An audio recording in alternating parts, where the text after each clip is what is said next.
Max real estate का भरोसेमंद नाम। नौरंग फ्लोर मिल का नौरंग गोल्ड चक्की फ्रेश आटा, मैदा और सूजी। नौरंग फ्लोर मिल, आपके रसोई की शान, हमारी पहचान, शुद्धता की पहचान। Naurang flour mill. और खाटू श्याम दिल्ली था। पूर्व राष्ट्रीय स्तर की खिलाड़ी जो बाद में पर्वतारोही बनी, जिनकी जीवन बदल देने वाली चोट की बाद की दृढ़ता ने उन्हें ऐतिहासिक पर्वतारोहण और सार्वजनिक सेवा की ओर प्रेरित किया।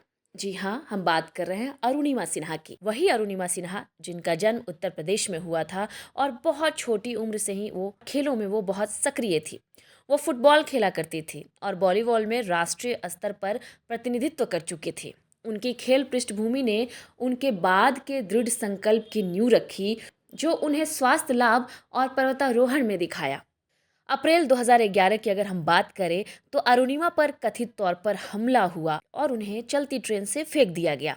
यह घटना तब घटी जब वो परीक्षा देने जा रही थी। इस घटना में उन्हें इतनी चोट लगी जिसके कारण उनका पैर काटना पड़ा। उन्होंने महीनों तक उपचार लिया और इसी दौरान उन्होंने एक साहसिक लक्ष्य भी अपने लिए निर्धारित किया। उन्होंने यह निर्धारित किया कि मुझे किसी भी हाल में माउंट एवरेस्ट पर चढ़ाई करनी है। 21 मई 2013 की कहानी है ये। अरुणिमा सिन्हा ने माउंट एवरेस्ट के शिखर पर पहुंचकर विश्व की पहली दिव्यांग महिला के रूप में अपनी पहचान स्थापित की।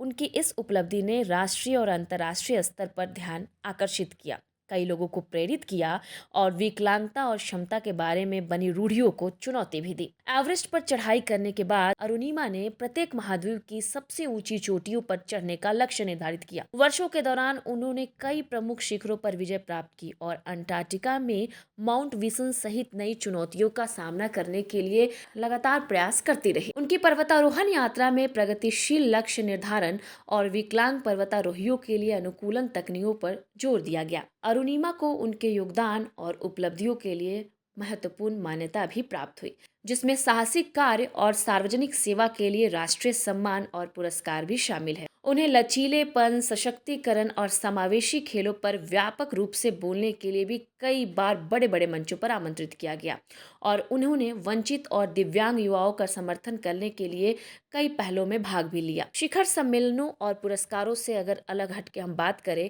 तो अरुणिमा की विरासत विकलांगता के बारे में सार्वजनिक धारणाओं को बदलने और यह प्रदर्शित करने में निहित है कि अनुकूल खेल और मजबूत सामाजिक समर्थन किस प्रकार से अवसरों के द्वार आपके लिए खोल सकते हैं। वो एथलीटों, विकलांग व्यक्तियों और जीवन में बड़ी चुनौतियों का सामना करने वाले किसी भी व्यक्ति के लिए एक आदर्श तो जरूर ही है। अरुणिमा की कहानी हमें दर्शाती है कि कैसे उद्देश्य और दृढ़ता किसी आघात के बाद जीवन को नया आकार दे सकती है। अनुकूलित प्रशिक्षण और सहायता के साथ साथ विकलांगता उच्च उपलब्धि को सीमित नहीं कर सकती, यह कहानी बताती है अरुणिमा की।